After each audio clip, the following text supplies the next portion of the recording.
Hello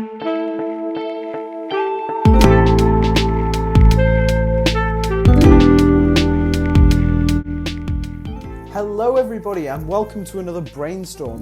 Today what we're going to be discussing is the brain.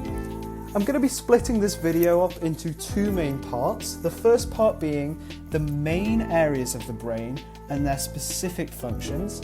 And the second part we're going to be talking about how exactly do scientists find out about the different structures in the brain and their specific functions. So, the overall functions of the brain.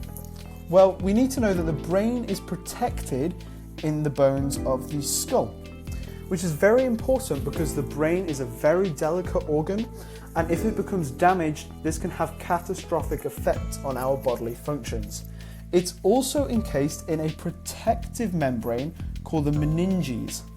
Now, if you look at this diagram up here, we can see the bottom layer, which is the brain, this upper layer, which is the skin of our scalp, these two bony layers, which are the skull, and this thin tissue, which is the meninges, and all of these work together to offer the brain lots of protection.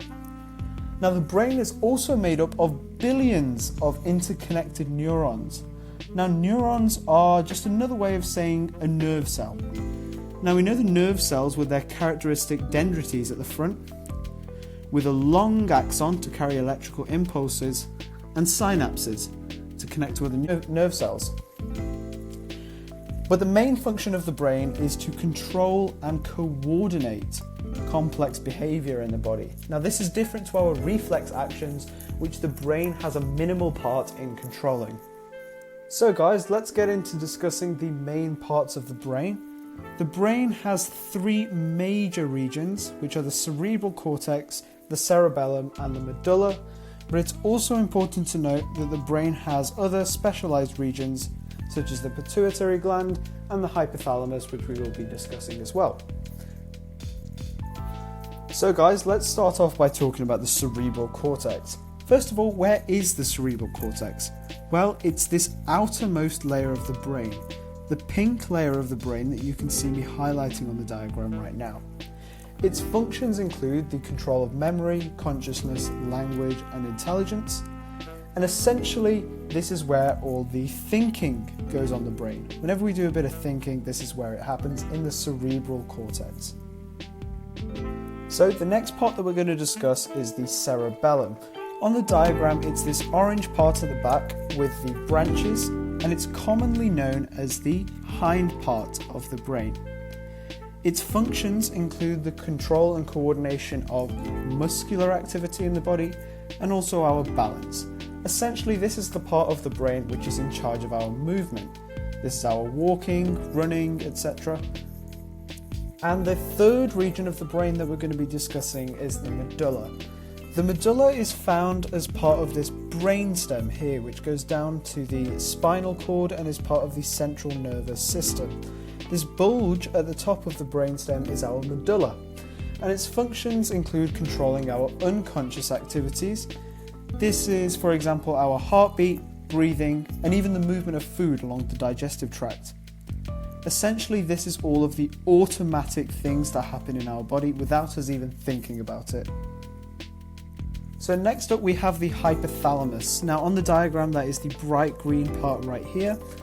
And the hypothalamus's function is very important, even though it's a really small region of the brain, like you can see. And its function is controlling our body temperature. And the last region of the brain that we need to discuss is the pituitary gland, which is found right here. It's found directly underneath the hypothalamus, and they both sit like this, with the hypothalamus at the top and the pituitary gland at the bottom. Note that it has two bulbs to it as well. The function of the pituitary gland is to produce these chemicals which are called hormones. Now, hormones work in their own respect to coordinate and control the body systems. However, unlike the nervous system, they don't operate on electrical impulses. They work as part of the endocrine system, which instead of working on electrical impulses, works through the chemical transmission of hormones. And it's the pituitary gland that releases these hormones and controls many of our bodily functions.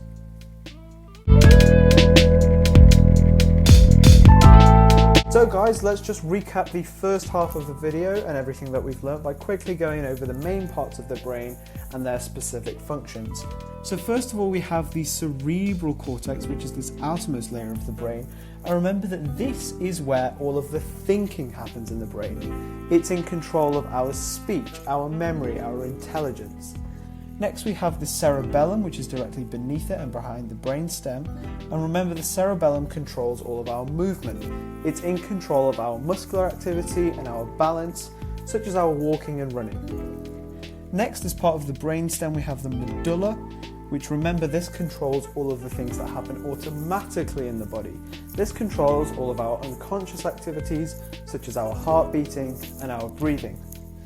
Then we have the hypothalamus here, which controls our body temperature, and directly below it we have the pituitary gland, which secretes hormones as part of the endocrine system to chemically transmit across the body and control and coordinate other bodily functions. So, moving on to the second part of the video, we're going to be discussing how exactly do scientists find out about the different structures of the brain and their specific functions. Well, there's three ways that scientists do this that we're going to be discussing today. That's studying people with brain damage, through electrical stimulation of the brain, and MRI scans. To finish off the video, we'll also discuss the problems that we face when studying the brain. Alright guys, so the first way that we can find out more about the brain and its specific regions and their functions is through studying people who have suffered from brain damage.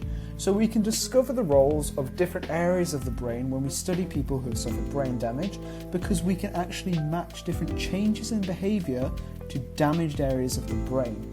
And this allows scientists to map the functions of certain parts of the brain, which we'll see in a second with the Phineas Gage problem. So let's take a look at this example. Phineas Gage was a 25-year-old man in 1848, and he suffered an explosives accident where this iron rod blew through his skull and damaged his brain, as you can see here. Somehow, Gage managed to actually survive the injury, but doctors found that he had severe behavioural changes, so they saw that he was becoming more troubled and angered after the incident. Modern scans nowadays and recreations of his accident actually show that this iron rod actually damaged his cerebral cortex, and through this, scientists can now connect control over the social inhibitions of a person with this area of the brain, the cerebral cortex. Essentially, what they're saying is that it's the cerebral cortex that actually controls our personality and emotions, etc. Okay, so the second way that we can actually find out more about the brain is electrically stimulating different parts of the brain. And the way that this is done is that the brain is exposed by removing the top of the skull, as shown here, and electrical impulses are stimulating specific parts of the brain. So these little electrodes, which you can see here, are put into the brain and they stimulate through electricity different parts of the brain. And people actually experience different sensations because of specific stimulations. For example, they may experience hunger or thirst. It's important to note also that there are no sensory receptors in the brain, so people don't actually feel pain through this procedure, which is one of the reasons why brain surgery is actually taken with conscious patients rather than those put under the general anaesthetic. And so the final way that we can find out more about the brain is MRI scans. MRI stands for magnetic resonance imaging.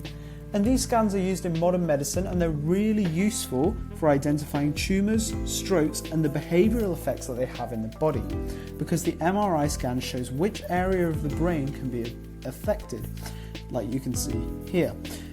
And through the MRI scan, we can see the loss of functions, such as an inability to speak, or being paralysed in one limb, for example. Or we can also see active areas of the brain.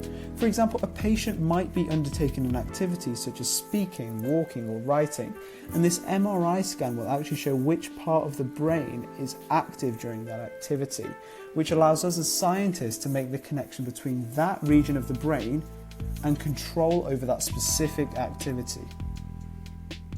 So finally, we're going to discuss the problems that we face when studying the brain.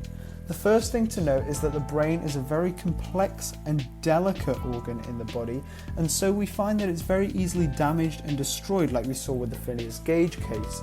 And because of this, we find it very difficult to investigate disorders and then treat them as well. Two ways that we usually treat a disorder is through drugs and surgical technique, but these are quite difficult when we're talking about the brain. First of all, drugs don't always reach the brain because of that membrane called the meninges that we were talking about. And surgery is always very difficult when considering the brain. One, because of the lack of understanding that we have on it, because it's such a complex organ. And two, we don't want to cause any unintended damage with an invasive procedure like surgery.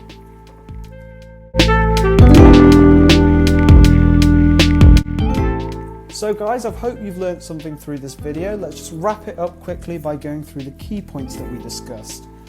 So the brain is made up of billions of interconnected neurons which all control and coordinate our complex human behaviour. Remembering that neurons is just another word for nerve cells, and complex human behaviour is that requires thought in contrast to our reflex actions. We also talked about the different regions of the brain and that they all have different functions, remembering that the three main regions that we discussed were the cerebral cortex, the cerebellum and the medulla.